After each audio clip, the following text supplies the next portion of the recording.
you. So this week I want to talk about those times when we're seeing overwhelm right around the corner, when that too-much-on-our-plate-itis, I think that's what I called it, is starting to happen, and we can just see burnout, overwhelm is looming.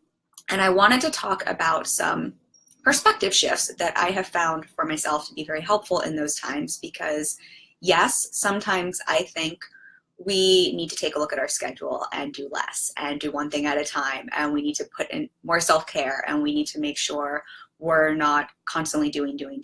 But sometimes we have a lot on our plate and it needs to be done, and sometimes it's a perspective shift we need to make, because our perspective, our lens through which we see the world, that affects how we interpret everything, that affects the feelings we have, that affects, quite honestly, if we're going to be in overwhelm or not. Because if you think about it, you can have 5 people in the same situation.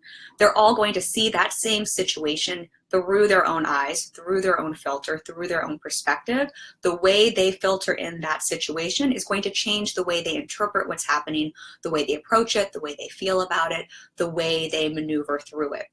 So we can have, I used to work in a restaurant. You can have a busy restaurant setting. This was back in my acting days. I waited tables, and you can have 3 servers in the same restaurant with the same level of, in air quotes, stress, approach it very differently because they have a different perspective.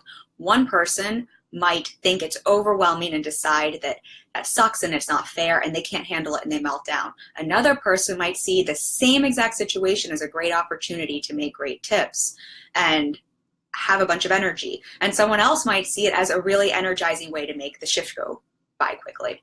So just an example as to how we can have that same, in air quotes, stressful situation, 3 different lenses that can make us feel differently and therefore act differently. So today I want to talk about 3 of those perspective shifts for those times when overwhelm is around the corner.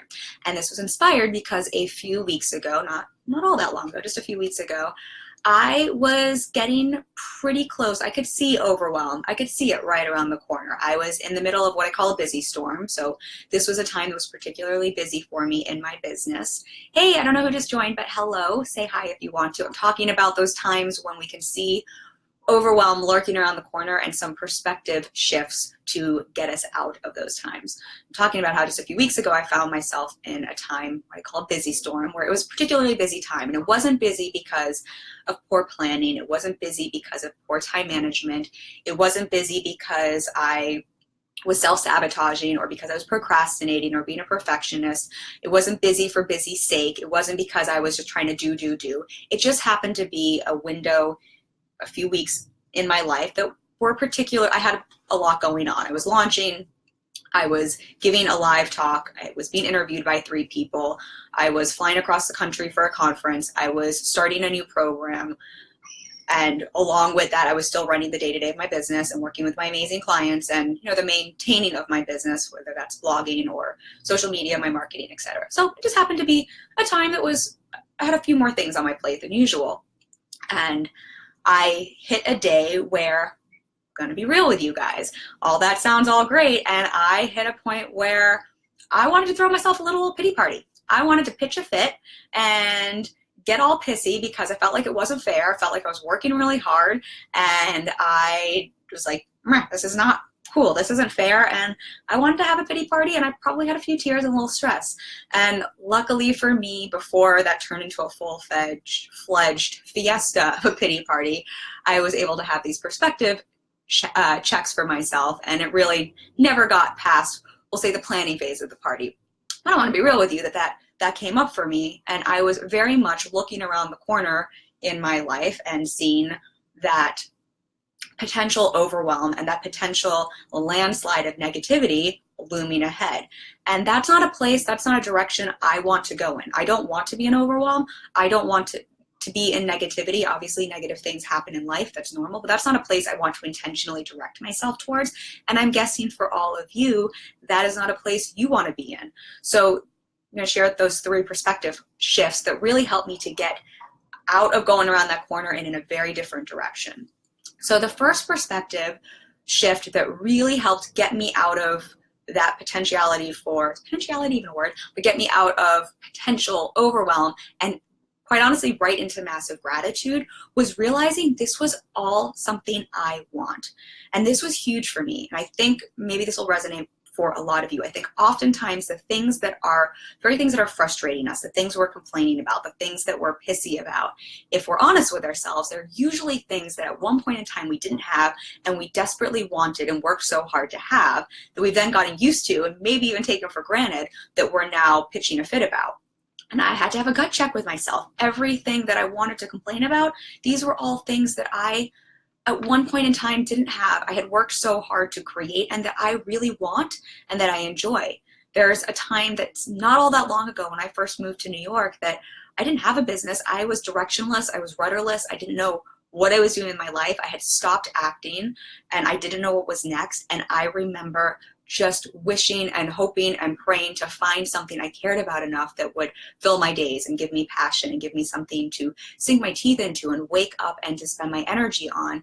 And I'm pretty sure I even said, I just wish I could be busy with work I love. And here I was being given that very thing. My wish was being granted, so to say, and I was, instead of choosing that and being massively grateful, I wanted to be a little brat and complain about it. And so that perspective, and I'm not calling myself a brat, but I say that in jest, but you guys get what I mean. That perspective shift really, really helped me to check myself and to shift from that path that was heading towards overwhelm and get myself into gratitude and really be a lot more realistic about what was happening, what was going on, what I had to be grateful for, and that these were all things I want, that I want these things. And it also helped me to then double down on the action instead of run away from it. Because I was pretty close to just wanting to run away from a few things, which brings me to my second perspective. So my second perspective shift that helped me quite a lot, and hopefully this will resonate with you, and let me know if you're watching, if this is resonating or landing, feel free to let me know and leave me a comment, and let me know as I go through these two, 1, 2, or 3, which one resonates the most. But the second one that really helped me out was thinking about the idea that resistance is human. Resistance is normal, but just because resistance is normal and human, it doesn't mean we have to listen to it, and it doesn't mean we have to lean into it. So what do I mean by this? I was just talking about how I was feeling some resistance. I kind of wanted to pitch a fit. I kind of wanted to complain a bit, and I kind of wanted to not do some of those actions that I really did want. And what I had to remember from my own work is that this sort of resistance is incredibly, incredibly normal. So as humans, we are all wired neurologically to resist discomfort and to avoid pain. This is how we have evolved to be alive. So this is normal. We're all this way. And we tend to like to stay in our comfort zone. And neurologically, again, this makes sense because this is a way we know we're safe. And from an evolutionary standpoint, this is a way back when we could make sure our parameters, our surroundings were safe, so we weren't going to get eaten by a tiger. And so this tends to mean that anytime we are facing something that can cause us discomfort or pain, we tend to put up a bit of a wall and not want to do it, want to turn the other way. We're wired that way. It's a safety, it's a self-protection mechanism. It's how we avoided getting eaten by tigers way back when. We also, when we tend to be up-leveling, whether it's in our work or challenging ourselves, we tend to hit, and Gay Hendricks talks about this, if anyone's read this in The Big Leap, that tends to take us outside our comfort zone. Anything that causes us to have growth tends to take us outside our comfort zone, tends to be challenging, it tends to be uncomfortable, it tends to have that discomfort or pain. And so our brain's natural setting to protect us is going to be resistance. It's going to be turn away. And knowing this, being aware of that, really helped me in that moment to say, hey, wait a second. This is me just being human. This is my brain doing its brain thing. This is normal. Okay, just because this is normal, it doesn't mean I have to listen to it though. And that perspective really helped me to say, okay, brain, I hear you. Thank you. Thanks for being a great brain. Thanks for trying to protect me. You're great. I'm going to decide, instead of listening to you, I'm going to think about what's important to me. What are those values? What are those goals I really want? And focus my attention and energy there. I'm not even going to argue with you. Resistance, I'm not even going to try to have a discussion with you. I'm not going to try to tell you that you're wrong or right or any of that, because resistance, it'll pull us down if we try to argue with it usually. I'm just going to instead say, I know this, I know what's happening, I'm on to you, and I'm going to focus my attention on what matters to me. And I found that to be a huge really helpful perspective shift in the situation to say, you know what, I think I'm going through a period possibly of growth here. I think maybe I'm challenging myself, and that's uncomfortable. That's really uncomfortable, and that just means I got to double down here. So that really helps me, and hopefully that'll help you as well. And I think I say this all the time, but most of our growth comes through discomfort. Most of the, if you think about going to the gym, you get muscle from resistance. We grow through tension. We grow through resistance. Usually growth that's why they always say outside our comfort zone. It really is on the other side, because we have to have that resistance. Those are my weights for you. You guys wondering what I'm doing. We have to have that resistance in order to grow. And that is a perspective that really helps me, so that when I feel that like, I don't want to do this, I really want to go into overwhelm, I want to make myself overwhelmed so I just don't have to do this, I remind myself, I'm wanting to choose overwhelm because that's a way for me to resist growth. And that really helps flip it when I think about it as a choice, and I can choose instead to take growth. And it's really counterintuitive, but sometimes the best way to avoid overwhelm is to actually take action. So I think sometimes we think it means do less, do less, do less. And this is not about burning out, y'all. This isn't about putting too much on your plate, or I'm not suggesting anyone here to work 80-hour weeks. This is not what I'm talking about. But when we feel overwhelmed, usually it is from a perspective we're having, and we're choosing overwhelm. A lot of time, taking action is actually the best way through, versus when we do overwhelm, we usually do this and we bury our head in the sand. And all of those responsibilities tend not to go away. So that was my second perspective shift that helped me quite a lot. Hopefully that resonates with you. And the third perspective shift I had that really helped me was realizing that I was in the middle of a short sprint, and that the finish line was actually right in sight. And so I think we hear all the time that it's a marathon, not a sprint. And it absolutely is a marathon, whether we're talking our businesses, whether we're talking entrepreneurialism as a whole, as a journey, whether we're talking creative work, relationships, fitness goals, and journeys. Those are all absolutely marathons. I fully subscribe to that.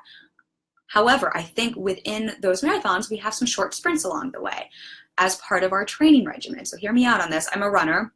I've run a half marathon. I love running, and I'm a long distance runner. Part of training for long distance running, if you have a proper training regimen, part of that is building in interval training. I'm sure some of my fitness people will be able to explain this better than me, but interval training is essentially short bursts of intense energy for short periods of time that are then followed by rest.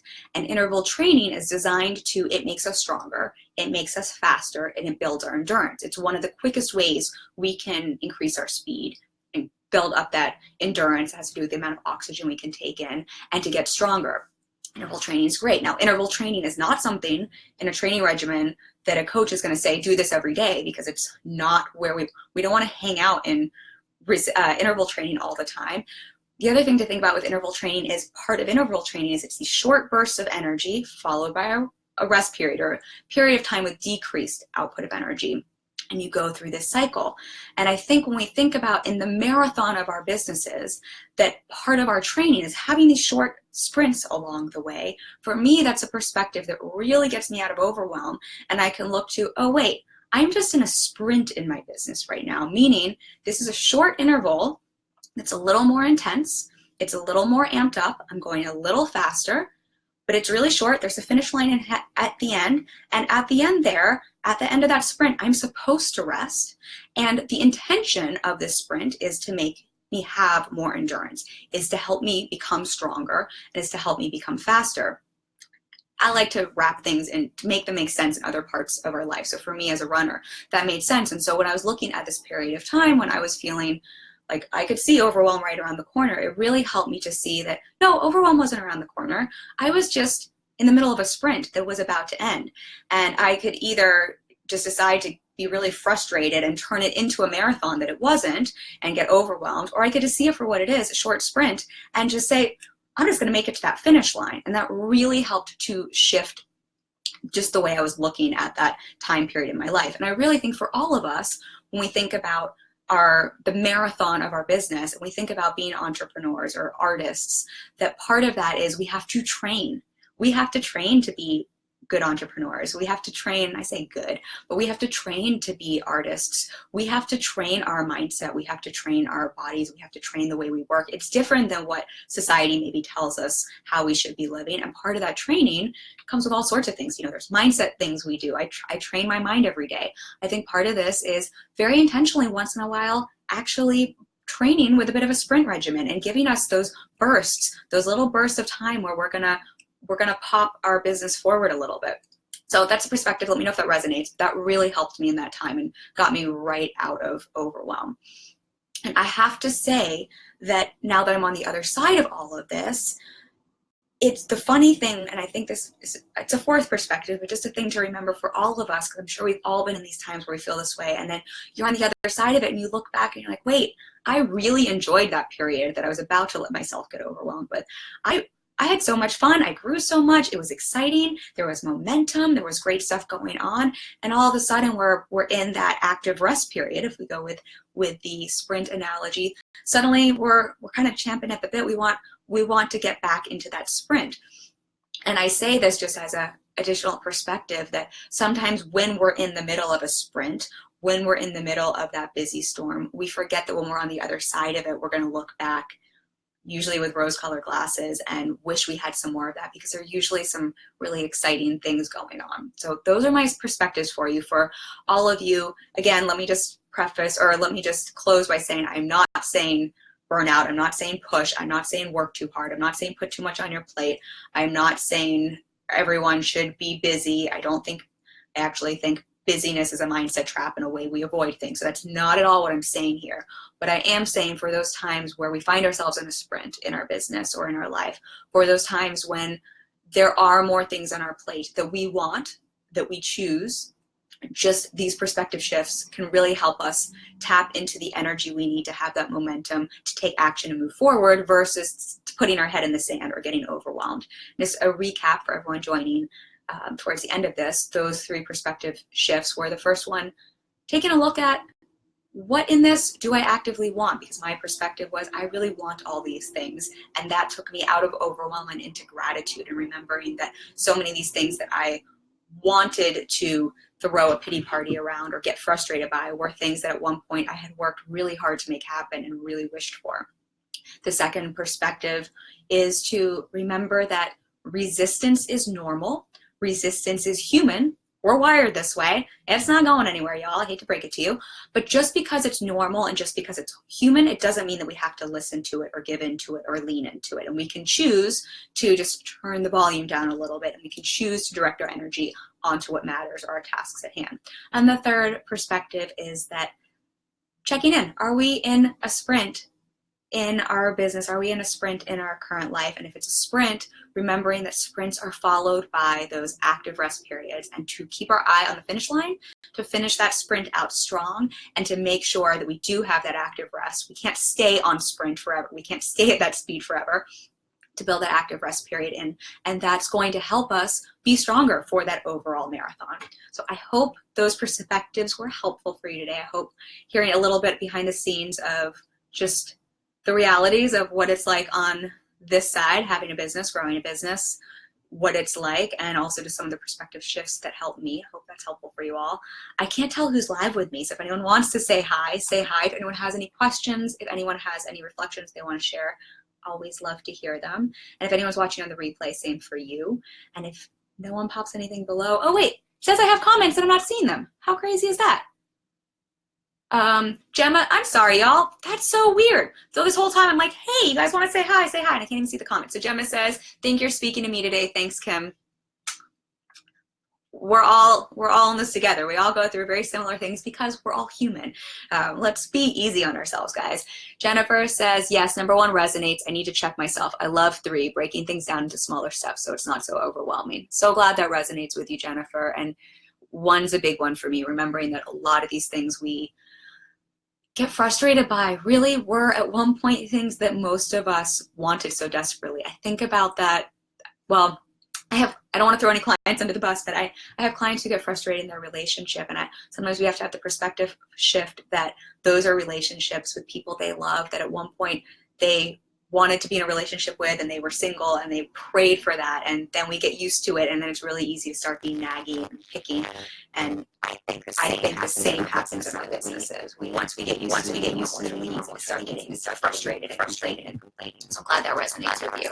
Gemma says thank you. Thank you. And I think there's one more comment in here that I can't see because I don't know how to use Facebook Live, apparently. Next week I'm coming in with a new platform to do this so that hopefully I can see all the comments better, but I didn't set that up yet today. So if anyone else has any of their comments, drop them for me. And if you watch this on the replay, be sure to tag me in the comments so that I know you left me a comment. Thank you for being here with me. I hope this helps everyone now and on the replay to get out of overwhelm, to turn the other way, to take a different path. And to all of you, happy Friday. Have a beautiful weekend. I will be back next Friday with another topic for you. So much love.